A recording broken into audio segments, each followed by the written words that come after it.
My sister called my kids mediocre, so I walked out and cut off her kids' college fund.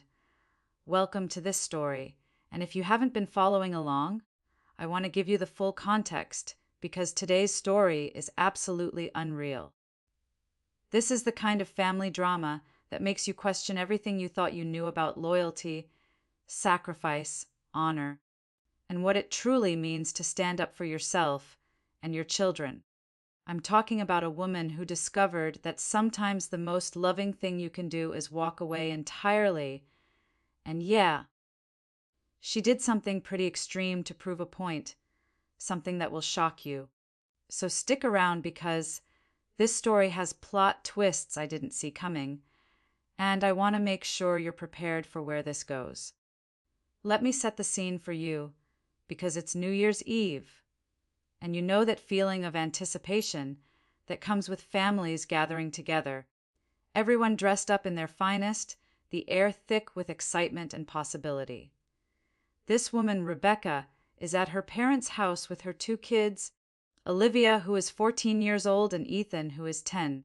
Her sister Charlotte is there too with her daughter Meline, who is 18 years old and has just gotten accepted to Harvard on early decision, which is honestly impressive. Good for her, right? Everyone would normally be proud of that achievement. But here's where it gets messy, because everyone is celebrating and mingling and drinking champagne together when Charlotte decides it is time to make a comment. Not just any comment, but she literally points directly at her daughter and says, "This is what success looks like." The room erupts with laughter immediately. Everyone is laughing. The parents, the aunts and uncles, family, friends. Everyone without exception joins in the mockery. But here's the thing that nobody initially catches. She wasn't just celebrating her daughter's achievement and accomplishments. She was basically using her daughter as a weapon, a way to say that Rebecca's kids, Olivia and Ethan, were the opposite of success. They were ordinary. They were mediocre. They were nothing special. They weren't worth celebrating. They weren't worth acknowledging. Rebecca describes in detail what happened in that moment. She was holding her daughter's hand while it literally shook with shame and hurt. Her son was trying to make himself invisible, pressing hard into her side, trying to disappear into the fabric of her dress. Reading this part made my heart break for those kids, because can you imagine what that would be like? Can you really imagine your own family, the people who are supposed to love you unconditionally, publicly humiliating you like that in front of everyone? The people who are supposed to be your safe haven turning into your worst nightmare. Rebecca felt something shift inside her in that moment, something cold and final, something she had never felt before. It wasn't anger exactly, because anger is hot and reactive. This was different. It was more like clarity, like the fog had suddenly lifted, and she finally saw the situation for what it actually was. A pattern of behavior that had been happening for years, but she had been making excuses for it, making allowances, trying to keep the peace at any cost. But seeing her children's faces crumple, seeing their dreams of family acceptance die right before her eyes, something crystallized inside her. So she raised her glass higher than it had been. She kept smiling even though everything inside her had gone cold, and she said clearly and calmly, "Cheers. This is the final time you will see us." And the room went dead silent. You could have heard a pin drop. Charlotte literally rolled her eyes, apparently thinking Rebecca would back down and apologize later like she always had. She thought Rebecca would come crawling back with explanations and excuses and promises to do better. She had no idea that she was dealing with a completely different version of Rebecca now. A version who had finally had enough. Rebecca told her kids to grab their jackets. Right then, no goodbyes. No explanations to the confused family members who didn't understand what was happening. They just left. In complete silence, they drove home through the night. Olivia had tears streaming down her face the entire drive. Ethan was curled up in the back seat, basically disappearing into himself, his entire body language screaming his hurt and confusion and pain. About an hour after they got home, after they had changed into comfortable clothes and tried to process what had happened, Rebecca's phone buzzes with a text from Charlotte. The message is cold and businesslike. Charlotte says, "You are still funding my daughter's college expenses, correct? Not a question that sounds like a question. A statement. An assumption. A demand, really. Now here is something you need to understand about Rebecca that is absolutely crucial to this entire story. She is not just some random parent or some woman without financial resources. She is a woman who has been working in estate planning and financial advising for 15 years. She has built a quiet, successful career that literally nobody in her family bothered to acknowledge or respect because they saw her as just a divorced mom with ordinary kids. They had no idea that she manages massive trusts and multiple financial portfolios for some of the richest families in the region. She handles serious money, really serious money, the kind of money that makes decisions and changes lives. And yes, she was funding Malign's college fund. The reason was that 3 years earlier, when Charlotte's marriage fell apart, and fell apart badly, Rebecca made her sister a promise. She told Charlotte that she would pay for Malign's entire 4-year education at Harvard University. It was a generous offer, a genuinely generous offer, since Rebecca had the money and Charlotte definitely did not. And it seemed like the right thing to do at the time. Family helps family, Rebecca had thought. Blood is important. People who are blood should support each other when times get hard. But here is where the numbers come in and where this gets serious. Rebecca had put over $250,000 into that account. $250,000. That is not pocket change that you just have lying around. That is not money you can easily recoup. That is life-changing money. That is the kind of money that could fund retirement. That is the kind of money that represents sacrifice and planning and years of careful financial work.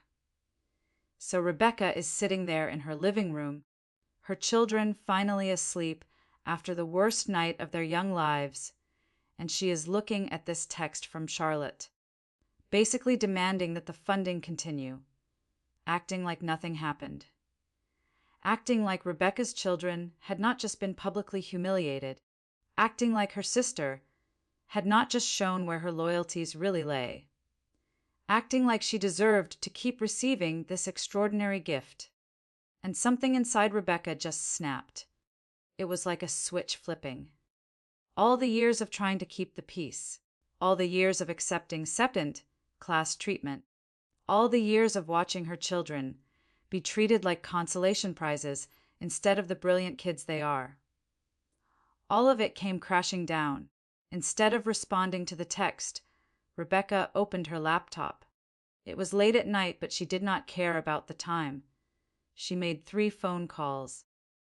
The first was to her attorney, Michael, a man who had represented her through her divorce and whom she trusted completely.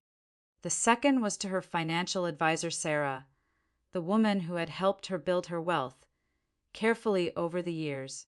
The third was to Harvard's admissions office, and she told them all one word. She said, "No," and then Rebecca's phone exploded. It absolutely erupted with calls and messages and voicemails from Charlotte and her mom, and her dad and aunts and uncles and relatives she barely talked to anymore. People came out of the woodwork. Family members she had not heard from in years suddenly had opinions about what Rebecca should do, suddenly had concerns about her behavior, suddenly wanted to weigh in. Rebecca blocked every single one of them. She did not listen to the voicemails.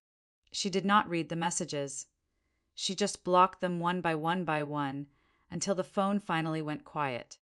The next morning, Rebecca took Olivia and Ethan out for breakfast to their favorite diner, the place that made the best chocolate chip pancakes in the entire city, the place where the staff knew them by name and always made them smile. And she just talked to them. Not about what happened at New Year's. Not about the horrible things that had been said. She talked about everything except what happened actually. They talked about funny stories. They talked about their favorite memories. They talked about dreams and hopes and things they wanted to do. But then she looked at them and said something really important. Something that needed to be said. She said, "I am proud of you both. Every single day. Not sometimes. Not when you achieve things. Every single day. Just because you exist."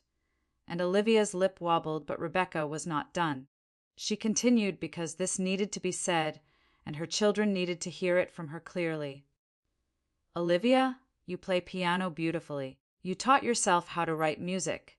That takes real talent, real genuine talent, real skill that cannot be faked. Ethan, you built a robot out of electronics you found at garage sales. That robot moves. That robot lights up. You figured out how to make that happen yourself. You did not have a kit. You did not have instructions. You figured it out. You are both compassionate and imaginative and brilliant. That is not nothing. That is everything. That is worth celebrating. That matters." And then Olivia said something that absolutely gutted Rebecca. She said that their grandmother had told her, after a piano performance last year, that she was mediocre. That she should stop playing because she would never be as talented as the other kids. That she should give up on something she loved. And Olivia had been carrying that hurt for a whole year. An entire year. Never telling her mom because she did not want to upset her. Because she knew visiting that family stressed Rebecca out and exhausted her. Ethan spoke up too. He said he remembered their grandfather telling him he was bad at math. That he was not working hard enough. That he was lazy and unmotivated. Words that had stuck with him for years. Words that made him doubt himself every time he sat down to work on a problem. And Rebecca realized in that moment something important. Her kids had been protecting her, while she was trying so hard to keep her family together. While she was walking on eggshells constantly. While she was trying to prevent them from saying more hurtful things. While she was sacrificing her own peace to maintain relationships with people who did not deserve her. Her children had been the strong ones. They had been carrying the burden so that she would not have to. That was the moment she knew. She was not just protecting her kids anymore. She was breaking a cycle. A cycle of accepting cruelty as normal. A cycle of prioritizing family connection over personal dignity. A cycle that had to end. So Rebecca got to work. With her attorney Michael and her financial advisor Sarah, she restructured Maline's college fund entirely. It was done carefully and legally. It was airtight. The fund still contained a massive amount of money. Enough for 4 years at a really good state university, with careful planning. Enough for a solid education. Enough for real opportunities. But it was not a blank check for Harvard anymore. There was no Ivy League school option now. It was state schools only. Educational purposes only. No loopholes. No ways to work around the restrictions. Now, here is where the numbers get really important. Harvard's tuition alone was almost $65,000 per year. Let me say that again. $65,000 per year for just 1 year. For 4 years, that would be over $260,000. And that was just tuition, not room and board, not books, not fees. Maline's admission deadline for confirming her financial capability was late February. It was January 2nd when Rebecca made these changes. She had given them a deadline. She had created a situation where they had exactly 3 days to figure something out. Rebecca spent hours with Sarah going over every detail, every legal precedent, every documentation requirement.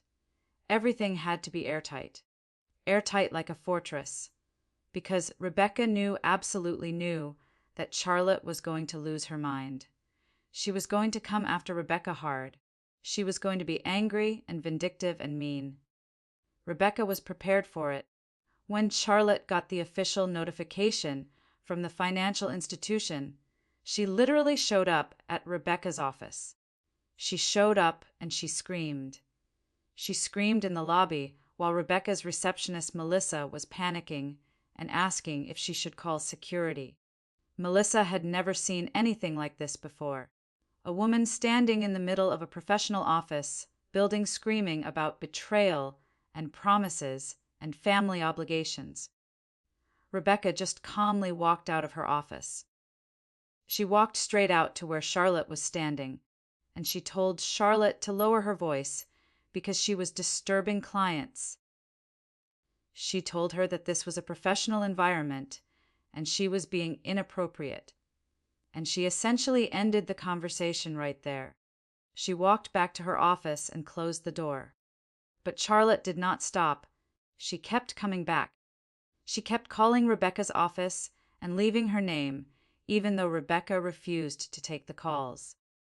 She left voicemail after voicemail saying Rebecca was destroying her daughter's life. That the promise meant something. That it was a sacred promise. That family helps family, and that is what family does. Rebecca listened to one voicemail. Just one. And then she called Charlotte back. She said something really important in response. She said, "Families do not ridicule each other's children.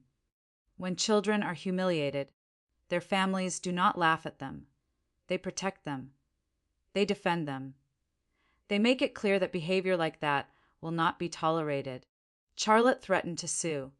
She said Rebecca was being unreasonable and spiteful. She called Rebecca jealous. She said Rebecca was just envious that Malign was better than her substandard children. Those were her exact words. Substandard. As if she was grading livestock instead of talking about her niece and nephew. That is when Rebecca told security to get her out of the building. She told Charlotte if she came back she would get arrested for trespassing. She meant it. She was not bluffing. The security guards escorted Charlotte out while she was still screaming accusations.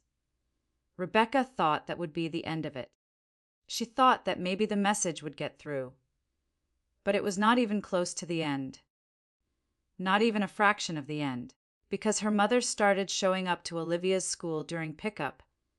Just showing up, just waiting. Trying to pull Olivia aside while she was walking to the car. The school staff noticed what was happening, and they called Rebecca immediately. Rebecca rushed over and found her mom fighting with the principal and security guards. The school had rightfully identified this as a potential safety issue. When Rebecca's mother saw her, she actually lit up like they were about to have some emotional reunion. Like Rebecca was going to come running into her arms and apologize for everything. Like they were going to hug it out and make up and go back to the way things were. But Rebecca laid it down right there. She was calm, but she was firm. She said, "No, you are not allowed to contact my children. Not at school. Not anywhere else. Never." And she had the school put a legal restriction in place. She signed the paperwork. If her mother showed up again, they would call the police, not security. Police. Her mother tried the guilt trip route. She kept saying things like, "They are my grandchildren. I love them. Do you know what love is? They are blood. You cannot keep me from my own blood family." And Rebecca said something that hit like a hammer. She said, "Love does not degrade. Love does not sit by sipping champagne while someone tears children apart for laughs. That is not love. That is cruelty. That is complicity. Love protects. Love defends. Love never laughs while someone hurts the people you supposedly care about." And she signed the paperwork right there, a legal document prohibiting her mother and Charlotte and several other family members from contacting her kids. Anywhere, at any time, for any reason. But here is where it gets even crazier, because Charlotte's attorney sent a formal demand letter. A real legal document from a law firm. They said Rebecca had verbally agreed to pay for Malign's schooling and was now in breach of contract. They wanted full Harvard funding restored immediately. They wanted compensation for emotional distress. They wanted damages for lost future earning potential. They actually tried to claim damages for their hurt feelings, for feeling upset about the situation. Rebecca literally laughed out loud when she read it. She sent it to Michael with a note that said, "Handle it." Just those 2 words, "handle it." Michael was a former prosecutor, and he was absolutely not having this. He was not going to let this stand. He wrote Charlotte's attorney a letter that Rebecca describes as professionally devastating. It was the kind of letter that other attorneys use in law school to teach about how to destroy your opponent's case while maintaining professionalism. He laid out every single instance of Charlotte's cruelty. Every text where she called Rebecca's kids dumb or stupid or lazy. Every email comparing them negatively to malign. Every family event where Charlotte had used her daughter as a weapon against Rebecca's children. He documented it all. He created a timeline. He made it impossible to deny. And here is the thing that broke the case wide open. Rebecca had kept an Instagram video from New Year's Eve, the one showing everything. She had not posted it publicly, but she had saved it. In that video, Charlotte was standing there with theatrical scorn on her face. Everyone was laughing. Olivia's face was collapsing. You could see the exact moment her spirit broke. Ethan was trying to disappear into himself. Rebecca was calm. Rebecca was dignified. She said her line. They left. Michael attached that video to his response. But he did not just respond to Charlotte's claim. He was playing for keeps. He filed a counterclaim for intentional infliction of emotional distress against minors. He named Olivia and Ethan as plaintiffs. He sought damages and a public apology and a permanent restraining order. Charlotte's attorney withdrew the complaint 4 days later. 4 days. They realized they had no case. They realized they were going to lose badly. They realized they had messed with the wrong family. But the family did not stop trying to manipulate Rebecca. They just changed tactics. They started sending what Michael called flying monkeys. Distant relatives Rebecca barely knew suddenly messaging her about forgiveness and family reconciliation. Old family friends calling to tell her she was being too harsh, telling her that Charlotte was just joking around, that she needed to lighten up and take a joke. One aunt called and said, "You are destroying your parents. Your mother cries every day. Your father's blood pressure is through the roof. All because you cannot take a joke. All because you are being too sensitive." And Rebecca repeated the joke back to her word for word. She said, "Charlotte stood in front of a large group of people and called my children talentless. She compared them negatively to her own daughter. She encouraged everyone to mock them. She made my son try to disappear into himself. She made my daughter's face crumple. She said my children were mediocre and ordinary and not worth celebrating. How is that a joke? That is not funny. That is cruel." The aunt responded with, "Kids need thicker skin. The world is hard." And Rebecca said something beautiful and true and final. She said, "The world is hard enough. Home should be safe. Family should be safe. If home is not safe, then there is nowhere safe. And I refuse to teach my children that they need to accept cruelty from the people who are supposed to love them most." But the messages kept coming. A former college roommate she had not talked to in 10 years suddenly reached out with concern. She was worried about Rebecca. She was worried about the family. She wanted Rebecca to consider reconciliation. Rebecca asked her directly, "How much did my mother pay you to contact me?" There was a long pause before the response. The roommate admitted that Rebecca's mother was just worried. That she had asked the roommate to reach out. That she had asked her to try to convince Rebecca to come back. Rebecca blocked her too. Michael warned Rebecca that the harassment would continue and would probably escalate until Rebecca either gave them what they wanted or got a permanent restraining order against multiple family members. He told her to document everything, not to respond to anything, to let them dig their own graves. He said, the more you engage, the more ammunition you give them. Stop engaging. Stop explaining. Just exist in your peace. But while all this chaos was happening in the background, while Rebecca was dealing with lawyers and family members and flying monkeys, something beautiful was growing, something real and important and healing. Ethan joined his school's robotics club. He joined because a friend suggested it, because he wanted to try something new. And suddenly he was around kids who had no idea about family drama. They had no idea about the fight or the money or the grandmothers showing up at school. All they saw was a brilliant creative kid making amazing robots. All they saw was someone who thought differently and solved problems in innovative ways. His team captain Jenna, who was 14 years old and mature for her age, started treating him like he actually mattered. She told him his gear system was genius, that he thought outside the box, that he saw solutions other people could not see. His coach wanted him to lead the design for their competition robot's arm. The coach said he had the best spatial reasoning on the entire team, that he had a rare gift for understanding how things fit together and work together. Ethan came home practically bouncing with excitement, finally feeling like he was good at something, finally experiencing real confidence, finally having people around him who valued him for who he was instead of measuring him against his cousin and finding him lacking. And Olivia found her own light too. She got a new piano teacher at a local conservatory. His name was Professor Michael Harrison, and he treated her like an actual musician, not like a kid with a hobby. He did not talk down to her. He did not assume she was mediocre because her family said so. He gave her challenging assignments. He showed her composers she had never heard of before. He encouraged her to dig deeper into the emotional side of music. He told her that music was not just about notes and technique. It was about feeling. It was about connecting with something deeper inside yourself. After one of her lessons, Olivia came home, and she was different. She was shaken, but in a good way.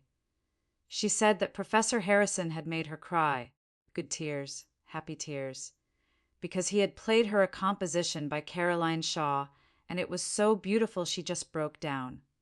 She could not help it. The emotion just poured out of her. And then he told her something she had never heard before. He said, "That is what real music does. It makes you feel things you did not know you could feel. And I believe you have that ability too. Your compositions make people feel. You have something special. You have both talent and the rare ability to transmit emotion through music." He called her a true composer. He said she had rare gifts. She had not just learned music. She had created something original. She had something to say and a way to say it that moved people. Olivia looked at Rebecca with pure astonishment and said, "Nobody has ever told me I was excellent at something before. Nobody. My own family told me I was mediocre, but nobody ever told me I was excellent." Rebecca held her and said, "You are wonderful at so many things, love. You are kind. You are smart. You are creative. You are brave. You are all of these things." Olivia said something really profound then. She said, "I know that now. Before, all I heard about was Malign's straight A's and her debate competitions and her Harvard acceptance. I thought that was what success looked like. I thought that was the only path that mattered. But now I understand that success looks different for everyone. Malign's path is not my path. Malign's gifts are not my gifts. But that does not make my path any less valuable. That does not make my gifts any less real." By late February, Harvard's financial deadline passed. It came and went. Malign did not have the documentation showing she could pay. Her admission was revoked, just like that. After all the celebration and the arrogance and the cruelty, it was gone. And Charlotte wrote a long, nasty post on Facebook about ungrateful sisters and broken promises. Rebecca did not see it herself, but 3 former friends sent her screenshots, apparently expecting her to feel bad about it, apparently thinking Rebecca would read it and break down and give in.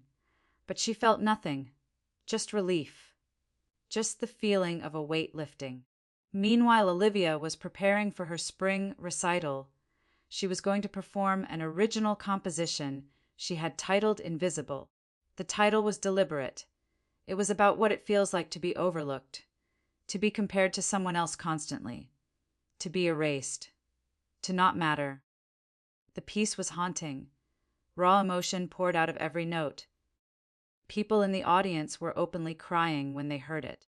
Strangers who had nothing to do with Rebecca's family were crying because Olivia's music reached something deep inside them. When Olivia took her bow, the applause was thunderous. It went on and on. People stood up. Some of them were wiping tears from their faces. They were moved by what they had heard. They were moved by this 14-year-old girl who had something real to say. And afterward, Olivia found Rebecca in the crowd beaming with pride. She said, "Did you hear them? They loved it. They really loved it. They understood what I was trying to say." Ethan's robotics team made it to regionals in April. They did not win first place, but they made it to regionals, which was an incredible accomplishment. And his robot performed flawlessly. The judges specifically praised his innovative design. They said he had thought of solutions they had not seen before. They said he had real talent for engineering. He came home with a third-place medal and a certificate which he proudly displayed in his room. He would look at that medal and say, "No Harvard, no straight A's, but I built something. I created something that worked. That matters to me." Rebecca laughed because Ethan was thriving. Olivia was thriving, and Rebecca was learning something she never thought she would feel in the context of family: freedom. Real freedom. Freedom from obligation. Freedom from guilt. Freedom from trying to earn approval from people who had shown her exactly who they were. In May, Rebecca got an invitation to her cousin Lily's wedding. Lily was one of the people laughing that night at New Year's. She had stood there sipping champagne while Rebecca's children were being torn apart. She had laughed. So Rebecca RSVP'd no without explanation. Just no. No response needed. No negotiation. No excuses. Lily called, confused and hurt. She was asking what was going on. What was the problem? Why was Rebecca being like this? And Rebecca told her plainly. She said, "Family does not humiliate each other's children for entertainment. You laughed while my children stood there trying not to cry. That has consequences. This is the consequence." Lily tried to push back. She said it was months ago. She said Charlotte was just playing around. She said Rebecca was being too sensitive. She said Rebecca needed to let it go. And Rebecca reminded her. She said, "You laughed as my kids stood there trying not to cry. That is not sensitivity. That is consequences." And she did not go to the wedding. But something happened at that wedding that actually helped Rebecca more than she knew. A friend named Kelly, who was invited, called Rebecca the next day, absolutely furious on her behalf. Kelly said, "Rebecca, you need to know what happened at that wedding." Rebecca's family spent the entire reception talking about her. They spent hours discussing her, talking about how cold she had become, how she had abandoned everyone, how she was ruining everything for her selfishness.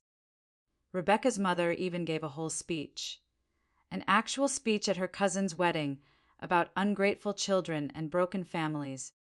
She used Lily's wedding as a platform to tell everyone how Rebecca had destroyed the family, how Rebecca had cut off her grandchildren, how Rebecca was the villain.